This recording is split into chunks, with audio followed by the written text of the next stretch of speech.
हे सतधारी तोर महिमा है भारी, हे सतधारी तोर महिमा है भारी, तोर बोली बचन हवे सार। गिरधपुरी माता लिए अवतारी, तारे ते जग संसार। गिरधपुरी माता लिए अवतारी, तारे ते जग संसार। हे सतधारी तोर महिमा है भारी।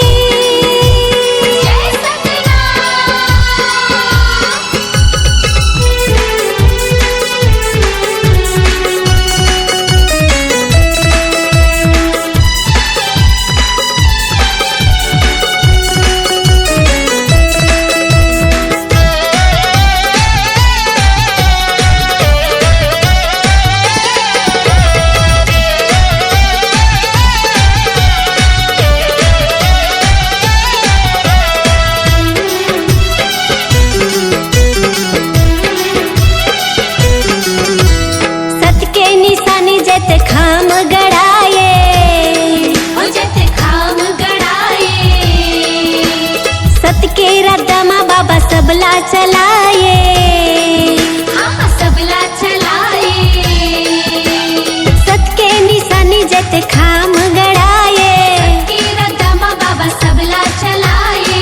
सतमा धरती और सतमा आकाश है, सतमा चंदा सूरज के प्रकाश है।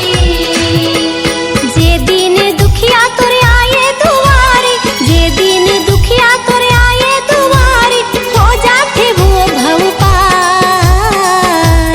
गिरधपुरी माता लिए अवतारी, तारे ते जग संसार। गिरधपुरी माता लिए अवतारी, तारे ते जग संसार। हे सतधारी तोर महिमा है भारी।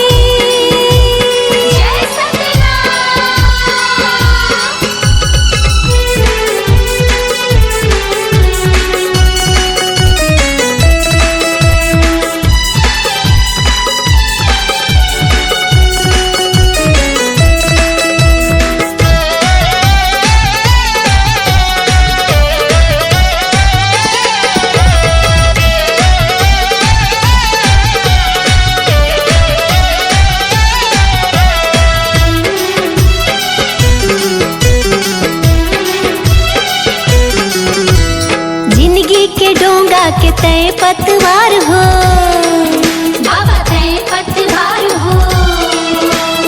सादा रखो जिंदगी ऊंचा विचार हो, ऊंचा विचार हो। जिंदगी के डोंगा के तय पतवार हो, सादा रखो जिंदगी ऊंचा विचार हो। सृष्टि रचने आना ये के दुआर